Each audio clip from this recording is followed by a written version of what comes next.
ಗುರುಜಿ, ಈ ತಿಂಗಳು ಒಂಥರ ಹಬ್ಬದ ತಿಂಗಳು ಪ್ರಾರಂಭ ಆಯಿತು ಅಂತಾನೆ ಹೇಳ್ಬೋದು. ಯಾಕಂದ್ರೆ ಮೊನ್ನೆ ಅಷ್ಟೇ ಬಲೀಂದ್ರ ಪೂಜೆ ಪ್ರಾರಂಭ ಆಯಿತು, ವಾಮನನ ಆಗಮನವಾಯಿತು, ಇವತ್ತು ಅನಂತ ಪದ್ಮನಾಭನ ವ್ರತ. ಹಾಗಾಗಿ ವ್ರತಾಚರಣೆಯ ಕುರಿತು ಮಾಹಿತಿಯನ್ನ ನೀಡ್ತಾ ಇದ್ರಿ, ಮಾತು ಮುಂದುವರಿಸೋಣವೇ? ಖಂಡಿತ. ನೋಡಿ, ಅನಂತ ಪದ್ಮನಾಭ ವ್ರತನ ಅನಂತ ಪದ್ಮನಾಭ ಮಲಗಿರ್ತಾನೆ. 300 ಮುಕ್ಕೋಟಿ ದೇವತೆಗಳು ಅವನ ಜೊತೆಗೆ ಎಲ್ಲ ಸಾಲಾಗಿ ನಿಂತಿರ್ತಾರೆ. ಎಲ್ಲ ದೈವ ಪುರುಷಗಳು ಜೊತೆಗೆ ನಿಂತಿರ್ತಾರೆ. ಮಲಗಿರ್ತಕ್ಕಂಥ ಅನಂತ ಪದ್ಮನಾಭನ ಕಾಲನ್ನು ಒತ್ತಾ ಇದ್ದಾಳೆ ಸಾಕ್ಷಾತ್ ಶ್ರೀಲಕ್ಷ್ಮಿ. ಬರೀ ಲಕ್ಷ್ಮಿಗಿಂತ ಶ್ರೀಲಕ್ಷ್ಮಿ ಅಂದರೆ ಸಿದ್ಧಿ ಬುದ್ಧಿ ಪ್ರಮೇಯತವಾಗಿ ಮಹಾಗಣಪತಿನೂ ಅಲ್ಲೇ ಇರ್ತಾನೆ, ಅವನಿಬ್ಬರು ಹೆಂಡತಿರ ಜೊತೆ. ಸುಬ್ರಹ್ಮಣ್ಯ ವಳ್ಳಿ ದೇವಸೇನ ಸಮೇತ ಅವನಿಬ್ಬರು ಹೆಂಡತಿರ ಜೊತೆ ಅಲ್ಲೇ ಇರ್ತಾನೆ. ಪರಮೇಶ್ವರ ಗಂಗಾ ಗೌರಿ ಜೊತೆಗೆ ಇಬ್ಬರು ಹೆಂಡತಿಯರ ಸಮೇತವಾಗಿ ಅಲ್ಲೇ ಇರ್ತಾನೆ. ಎಲ್ಲ ಇಬ್ಬರು ಹೆಂಡತಿಯರ ಜೊತೆ ಶ್ರೀದೇವಿ ಭೂದೇವಿ ಸಮೇತವಾಗಿ ಶ್ರೀಲಕ್ಷ್ಮಿ ಅಂತ ಅನ್ಸ್ಕೊತಾನೆ ಅನಂತ ಪದ್ಮನಾಭ. ಮಹಾಲಕ್ಷ್ಮಿ ಕಾಲನ್ನು ಒತ್ತಿಸ್ಕೊಳ್ತಾನೆ.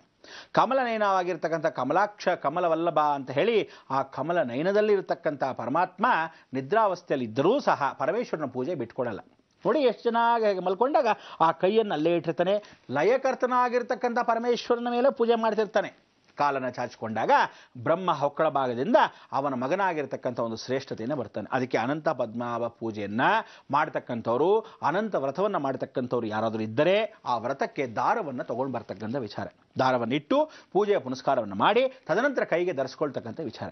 ಇದಕ್ಕೆ ಪೂಜೆ ಮಾಡಬೇಕಾದ್ರೆ ಮೊದಲಾಗಿ ಮಹಾಗಣಪತಿ ಪೂಜೆ, ತದನಂತರ ಸುಬ್ರಹ್ಮಣ್ಯ ಹಾವಿನ ರೂಪದಲ್ಲಿ ಪೂಜೆ, ಎಲ್ಲ ಹಾವುಗಳನ್ನು ಸ್ಮರಣೆ ಮಾಡಿಕೊಂಡು ಪೂಜೆಯನ್ನು ಆಚರಿಸಬೇಕು. ತದನಂತರ ಶ್ರೀಲಕ್ಷ್ಮಿ ಪೂಜೆಯನ್ನು, ಮಹಾಲಕ್ಷ್ಮಿ ವ್ರತವನ್ನು ವರ್ಷಾಪೂರ್ವಕವಾಗಿ ಅರ್ಶಿನ ಕುಂಕುಮ ಅಡಿಕೆ ಅವಳಿಗೆ ಬೇಕಾಗಿರ್ತಕ್ಕಂಥ ಮಂಗಳ ದ್ರವ್ಯಗಳ ಸಮೇತವಾಗಿ ಬಾಸಿಂಗ ದರ್ಪಣ ಎಲ್ಲವನ್ನೂ ಇಟ್ಟು ಪೂಜೆಯನ್ನು ಮಾಡಬೇಕು.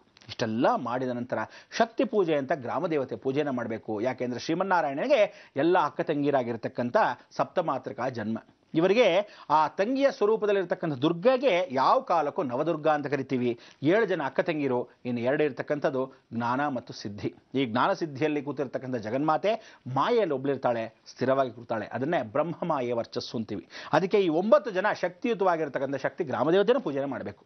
ತದನಂತರ ಋಷಿ ಪೂಜೆಗಳನ್ನು ಮಾಡಬೇಕು. ಋಷಿ ಮುನಿಗಳ ಸ್ಮರಣೆ ಮಾಡ್ಕೋಬೇಕು. ಎಲ್ಲ ಋಷಿಗಳ ಸಪ್ತ ಋಷಿಗಳು ಅಲ್ಲೇ ಆಗಮನ. ಅದಕ್ಕೆ ಬ್ರಹ್ಮಗೂ ಇಲ್ಲಿ ಪೂಜೆ ಇದೆ.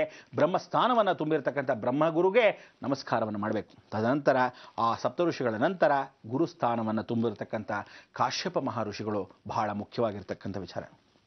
ಕಾಶ್ಯಪ ಋಷಿಗಳು ಎಷ್ಟು ವಿಶೇಷ ಅಂದರೆ ಭೂಲೋಕ ಸ್ವರ್ಗವನ್ನೇ ಸೃಷ್ಟಿ ಮಾಡಿರೋದು ಕಾಶ್ಯಪ ಬ್ರಹ್ಮ.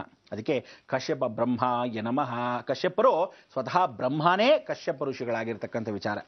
ಅದಕ್ಕೆ ಅಲ್ಲಿ ಏನು ಮಾಡ್ತಾರೆ, 2 ಸೃಷ್ಟಿ ನಿಯಮವನ್ನು ಮಾಡ್ತಾರಂತೆ. ಒಂದು ಮೇಲೆ ಲೋಕಕ್ಕೆ ಇರ್ತಕ್ಕಂಥ ಸೂರ್ಯನ ಅಂಶಕ್ಕೆ ಅವನಿಗೊಂದು ಸಾರಥ್ಯ ಕೊಡ್ತಾನೆ, ಅರುಣ ಅಂತ. ಅವನಿಗೆ ಕೊಟ್ಟಾಯಿತು. ಪಕ್ಷಿರಾಜಾಯತೆ ನಮಃ, ಗರುಡ ಪಕ್ಷಿಯನ್ನು ಸ್ಮರಣೆ ಮಾಡಿಕೊಂಡು ಪೂಜೆಯನ್ನು ಮಾಡಿಸ್ಕೊಡ್ತಕ್ಕಂಥದಕ್ಕೆ ಗರುಡ ವಾಹನ ಒಂದು ಭಾಗದಲ್ಲಿ, ಆಂಜನೇಯ ಕಪಿಶ್ರೇಷ್ಠ ಇನ್ನೊಂದು ಭಾಗದಲ್ಲಿ, ವಾನರ ರೂಪ. ಅದಕ್ಕೆ ಮನುಷ್ಯ ವಾನರೂಪದ ಮುಖ್ಯಂ ಅಂತೆ. ಶ್ರೀರಾಮದೂತಂ ಶಿರಸ್ಸಾನ್ ನಮಾಮಿ. ಅವನು ರಾಮನ ಅವತಾರದಲ್ಲಿ 10 ಅವತಾರಗಳು ತೋರಿಸಿರ್ತಕ್ಕಂಥ ಶಿವನಾರಾಯಣ ಮಲಗಿರ್ತಾನೆ. ಅನಂತಂ ವಾಸುಕಿಂ ಶೇಷಂ ಅಂತ ಹೇಳಿ ಎಲ್ಲ ಹಾವುಗಳ ಸಮೇತವಾಗಿ ಏಕಾಕ್ಷರಂ ಬ್ರಹ್ಮ ಅಂದರೆ ಓಂಕಾರ ಸ್ವರೂಪದಲ್ಲಿ ಕೂತಿರ್ತಕ್ಕಂಥ ಪರಮೇಶ್ವರನ ಕೃಪಾ ಕಟಾಕ್ಷ ಅದೇ ವಿಷ್ಣುವಿಗೆ ಅವನು ಪೂಜೆಯವಾಗಿ ಮಾಡ್ತಾನೆ. ಅದಕ್ಕೆ ರುದ್ರ ಸದಾಶಿವ ಅಂತ ಕರಿತೀವಿ. ರುದ್ರನ ಸ್ವರೂಪದಲ್ಲಿ ಈಶ್ವರ ಅಲ್ಲೇ ನಿಂತಿದ್ರು. ಏನಪ್ಪ ಈಶ್ವರನ ಪೂಜೆ ಅಲ್ಲಿ ಮಾಡ್ತಾ ಇದ್ರು, ಈಶ್ವರನೂ ಇಲ್ಲಿ ನಿಂತಿದ್ದಾನೆ ಅನ್ಕೊಂತೀರ. ಆದರೆ ಸದಾಶಿವ ಸ್ವತಃ ಎದ್ದಿರ್ತಕ್ಕಂಥ ವಿಚಾರ. ಲಲಿತಾ ತ್ರಿಪುರ ಸುಂದರಿ ಈ ವಿಶೇಷವಾಗಿರ್ತಕ್ಕಂಥ ಔದುಂಬರ ವೃಕ್ಷಕ್ಕೆ ಪರಿವರ್ತನಾ ಸ್ವರೂಪ. ವೃಕ್ಷರಾಜದ ತೇ ನಮಃ. ವೃಕ್ಷಗಳಿಗೆ ಅಂದರೆ ಪ್ರಕೃತಿ ಕೂಡ ನಿಯಮ ನಿಷ್ಠೆಯನ್ನು ಅಲ್ಲಿ ಒಂದು ಗಿಡವನ್ನು ಇಟ್ಟು ಪೂಜೆಯನ್ನು ಮಾಡೋದು. ಅದಕ್ಕೆ ತುಳಸಿ ಬನ್ನಿ ಎಲ್ಲ ವೃಕ್ಷಗಳನ್ನಿಟ್ಟು ಪ್ರಾರ್ಥನೆ ಮಾಡ್ಕೊಳ್ಳೋದು. ಬಲೀಂದ್ರ ಪೂಜೆಗೆ ಬಲಿಪಾಡ್ಯಮಿಗೆ ದೀಪಾವಳಿ ದಿವಸ ಹೇಗೆ ನಾವು ಆ ಬೆಟ್ಟದ ನೆಲ್ಲಿಕಾಯಿ ಬನ್ನಿ ಮರ ಎಲ್ಲ ಇಡ್ತೀವಿ, ಹಾಗೆ ವೃಕ್ಷಗಳು ಕೂಡ ಅನಂತ ಪದ್ಮನಾಭ ದಿವಸ ತುಳಸಿಯನ್ನು, ಶ್ರೀ ತುಳಸಿ ಕೃಷ್ಣ ತುಳಸಿಯನ್ನು ಇಟ್ಟು ಪೂಜೆ ಮಾಡಬೇಕು. ಅಂದರೆ ನಿನ್ನೆ ದಿವಸ ಬಲೀಂದ್ರ ಪೂಜೆಯಿಂದ ಹಿಡಿದು ಅವನ ಬಲಿಪಾಡ್ಯಮಿವರೆಗೂ ಶ್ರೀಮನ್ನಾರಾಯಣನ ಪೂಜೆಯನ್ನು ಪ್ರತಿದಿನ ಪ್ರತಿಕ್ಷಣ ವಿಷ್ಣು ಸಹಸ್ರನಾಮದಲ್ಲಿ ತಲ್ಲೀನರಾಗಬೇಕು. ಅದಕ್ಕೆ ಹೇಳೋದು, ದಿನನಿತ್ಯ ವಿಷ್ಣು ಸಹಸ್ರನಾಮವನ್ನು ಹಾಕ್ಕೊಳ್ಳಿ. ಸಂಕಟ ಬಂದಾಗ ವೆಂಕಟರಮಣ, ಭಾದ್ರಪದ ಶುಕ್ಲ ಚೌತಿ ಎಂದು ಅಂತ ಮಹಾಗಣಪತಿಯಿಂದ ಹಿಡಿದು ಗಣಪತಿ ವ್ರತಾಚರಣೆಯನ್ನು ಸ್ಮರಣೆ ಮಾಡಿಕೊಂಡ ಮೇಲೆ ಇವತ್ತು ಅನಂತ ಪದ್ಮನಾಭ ವ್ರತವನ್ನು ಮಾಡ್ತಾ ಹೋಗ್ತೀವಿ. ಇವನಿಗೆ ಉತ್ಸವ ಮೂರ್ತಿ ಸಮೇತವಾಗಿ ಅಂದರೆ ಭೂಲೋಕ ಸ್ವರ್ಗದಲ್ಲಿ ಲೋಹಗಳು ಸಮೇತವಾಗಿ ದೇವಾನುದೇವತೆಗಳು ಎಲ್ಲ ಲೋಹಗಳಲ್ಲೂ ಭಗವಂತನ ತಯಾರು ಮಾಡ್ತಕ್ಕಂಥವ್ರು. ಅದಕ್ಕೆ ಪಂಚಲೋಹ ಅಂತ ಸೃಷ್ಟಿಯಾಯಿತು. ಆ ಪಂಚಲೋಹ ಪೂಜೆಯನ್ನು ಅನಂತ ಪದ್ಮನಾಭ ವ್ರತದಿಂದ ಪ್ರಾರಂಭವಾಯಿತು. ದೇವಸ್ಥಾನಗಳಲ್ಲಿ ದೇಗುಲದಲ್ಲಿ ಮಹಾರಾಜರ ಕಾಲದಿಂದ ಈ ಅನಂತ ಪದ್ಮನಾಭ ವ್ರತದಲ್ಲಿ ಯಾವ ಕಾಲಕ್ಕೂ ಯಾರನ್ನ ಮುಟ್ಟಬಾರ್ದು, ಯಾವ ಕಾಲಕ್ಕೂ ಮಡಿಯಿಂದ ಇರಬೇಕು, ಒದ್ದೆ ಬಟ್ಟೆಯಲ್ಲೇ ಪೂಜೆ ಮಾಡಬೇಕು. ಮಡಿಯಿಂದ ಕೂತ್ಕೊಂಡು ಪೂರ್ವಾಭಿಮುಖಕ್ಕೆ ದೇವರನ್ನ ಇಟ್ಟು ಉತ್ತರಾಭಿಮುಖಕ್ಕೆ ನಾವು ಕೂತ್ಕೋಬೇಕು. ಯಾವತ್ತು ವಿಷ್ಣು ಮೂರ್ತಿಗಳನ್ನ ಉತ್ತರಕ್ಕಿಡಿ ಅಂತ ಹೇಳ್ತೀನಿ, ಆದರೆ ಪೂಜೆ ಕೂತ್ಕೊಳ್ಬೇಕಾದ್ರೆ ಅವನ್ನ ಉತ್ತರಾಭಿಮುಖಕ್ಕೆ ಕೂಡಿಸ್ಲೇಬಾರ್ದು. ನಾವು ಉತ್ತರಕ್ಕೆ ಕೂತ್ಕೊಂಡು ಪೂರ್ವಾಭಿಮುಖಕ್ಕೆ ಪೂಜೆ ಮಾಡಬೇಕು. ಈ ಅನಂತ ಪದ್ಮನಾಭ ವ್ರತಕ್ಕೆ ನೀವು ಮಾಡಬೇಕಾದ್ದು ಬಾಳೆ ಎಲೆಯಲ್ಲ, ಬಾಳೆ ದಿಂಡು ಜೊತೆಗೆ ಇರ್ತಕ್ಕಂಥ ವಿಚಾರ. ಈ ಬಾಳೆ ದಿಂಡನ್ನು ಚೌಕಾಕಾರದಲ್ಲಿ ಒಂದು ಮಂಡಲವನ್ನು ಬರೆದು ಆ ಬಾಳೆ ದಿಂಡಲ್ಲೇ ಮಂಗಳಾರತಿಯನ್ನು ಮಾಡ್ತಕ್ಕಂಥ ವಿಚಾರ.